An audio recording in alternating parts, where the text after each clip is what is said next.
সুপ্রভাত বন্ধুরা, Shukla daily blog family চ্যানেলে তোমাদেরকে জানাই সুস্বাগতম। আজকে হচ্ছে শুক্রবার মানে সন্তোষী মায়ের বার। আমার এখনও সন্তোষী মায়ের পুজো হয়নি বন্ধুরা। এই যে ঘরের আপাতত নিত্য পূজাটা হলো, দিয়ে তারপরে এই গাঁদা ফুল দিয়েছি, অল্প কটা জবা ফুল পেয়েছি, অল্প কটা স্থলপদ্ম ফুল পেয়েছি, চা দিয়েছি। এই গোপুসোনারা বসে আছে, দেখো সব পুজো হয়ে গেছে। দিয়ে এবারে যাব সন্তোষী মায়ের পুজো করতে, সাথে একটুখানি চা খাওয়া হয়ে গেল। এই দেখো তোমাদের আজকে মাথায় খুব চপচপে করে তেল দিয়েছি, তেল দিয়ে স্নান করলাম। অনেক সকালে স্নান করে প্রার্থনা করেছি, তারপরে চা খেয়েছি। সেই হলো না, কাজ কমপ্লিট হলো না। দিদি বলো তুমি সেরে নাও। তোমার তো হয়নি, দেরি করেই এসেছে আজকে একটু। আজকে রান্না হবে গিয়ে শুক্রবার নিরামিষ, আলু ভাতে দেবো আর সর্ষে ফুল বাটবো। দেখবে একটা জিনিস, দাদাভাই তাড়াতাড়ি খেয়ে বেরোবে, তাড়াতাড়ি করতে হবে সব। দেখো না, এই দেখো এটা হচ্ছে গিয়ে সর্ষে ফুল বাটা। আর একটু বললো আলু ভাতে দেবে, তাহলেই হয়ে যাবে। তাই হবে, আলু ভাতে দেবো, ঘি আলু ভাত আর সর্ষে ফুল বাটা। আর কালকে এই যে মটরশুঁটি সব ছাড়িয়ে রেখে দিয়েছি। তোমার দাদাভাইকে একটু খানিক বাদাম দিয়ে একটু মটরশুঁটি নেড়ে দিলাম, ও মুড়িটা খেলো, আমি একটু কফি খেলাম। দিয়ে আমার পুজোটা করে নিয়ে তারপরে রান্নাটা করে নিতে হবে। তাড়াতাড়ি খেয়ে বেরোবে, চলো। মানে ওখানে খাওয়া দাওয়া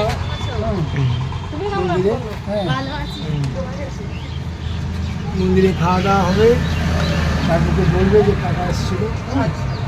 আর যা পারো ঠাকুরকে। আমাদের পাড়াতে ফুচকা পাওয়া যায়। আগামী 12ই জানুয়ারি, 27 তোমার হচ্ছে গিয়ে পৌষ। আমাদের মন্দিরে উৎসব আছে। মন্দিরে তোমারও মন্দির আমারও মন্দির যাবে। ওখানে খাওয়া দাওয়া ওখানে করবে। আর পারলে কিছু পাইলে চেয়ার ঠিক করতে আমরা একসঙ্গে একটু নেমন্তন্ন করবো, তো আমাদের সঙ্গে সঙ্গ দেবে। চলো, অনেকদিন ধরলো না তো, দুদিন আজ আছে কাল নেই, আমার সঙ্গে কত বাড়ি থাকবে। চলো 12 জানুয়ারি। 12 জানুয়ারি আসতো 2 জানুয়ারি। শীতকাল, এই যা শীত পড়লো রে বাবা, আমার তো মালু।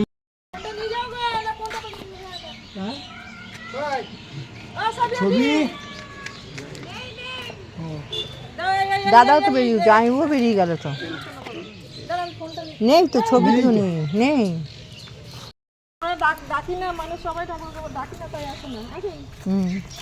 আরে কতজন মা, আরে কতজন এসে গেছে দেখো।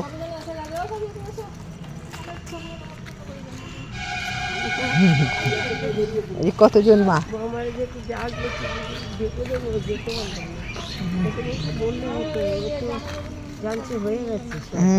মানে এইটা হয়তো আজকে হয়ে গেল। আর একটা টিকাইপুরটা আছে, টিকাইপুরে এখন অন্যজনা খালি যেতে আছে। যদি জিজ্ঞাসা করবে যে সে যদি বলে তাহলে সেখানে তো হয়ে গেল হয়তো।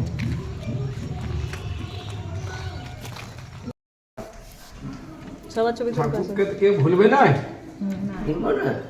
কি করে ভুলবে?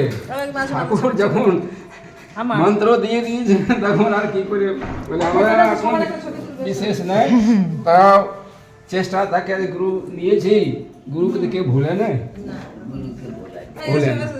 আর গুরু থেকে কেউ বড় নেই। আর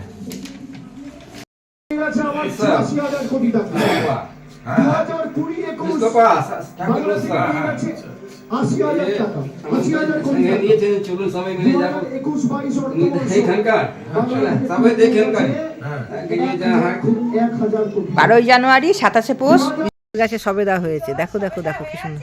হ্যাঁ, গাঁদা সবেদা হয়েছে। হ্যাঁ, গাঁদা সবেদা হয়েছে। আমরা এখন বোধন সার বাড়িতে যাচ্ছি, চাপাকে পাঠিয়ে দেবো। এটা দেখো কোথায় যাবে, এখানে যাবেন না? দিদি তো চলে গেল, দিদি কি করে জানবে আমরা আসবো? এদিকে এদিকে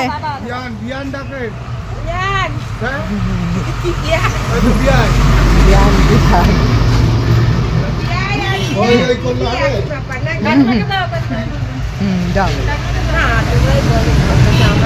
আপনি আমাদের মধ্যে বয়স পার্টি বলবেন আমি কেন বলেন 12ই জানুয়ারি 27শে পৌষ বিষ্ণুবার মন্দিরে শ্রী শ্রী অনুকূলচন্দ্র ঠাকুরের 138তম জন্মোৎসব পালন হবে। আপনারা সবাই যাবেন, আমরা একত্রে আনন্দ করব।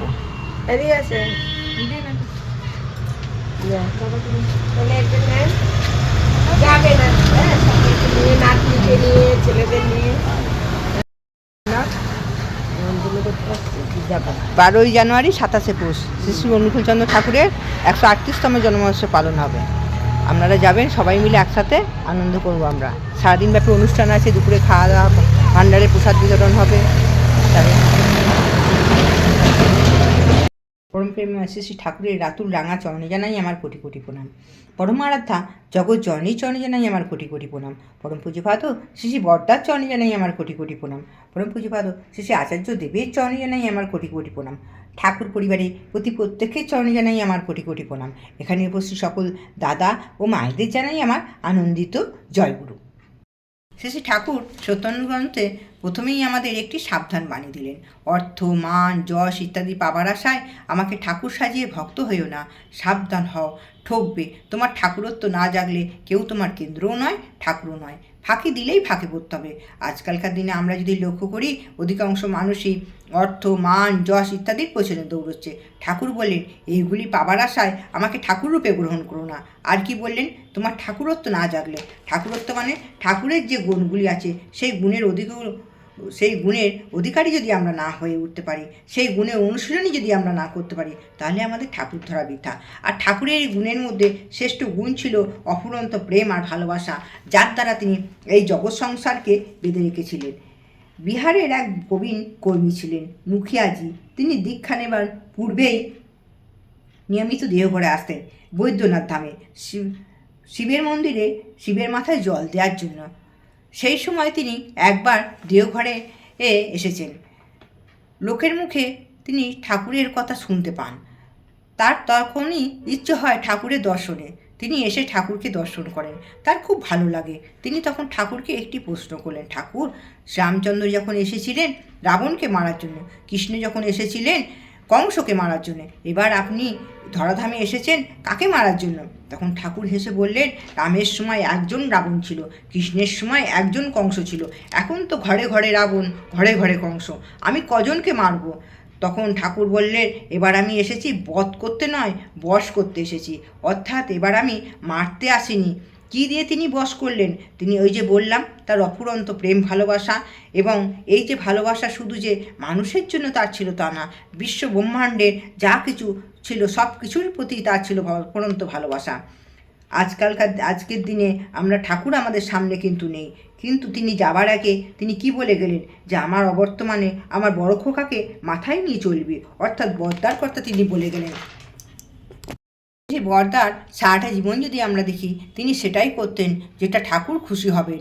আর একটা কি, ঠাকুরের সান্নিধ্যে যারা এসেছেন তারা যাতে ঠাকুরের মনের মতন হয়ে ওঠেন, তাই তিনি চেষ্টা করতেন। এই বলে আজকের ইষ্ট প্রসঙ্গ আমি এখানেই শেষ করলাম। ঠাকুরের রাতুল রাঙাচরণে সবাইকার মঙ্গল কামনা করি। সবাই ভালো থাকো, সুস্থ থাকো। জয় গুরু।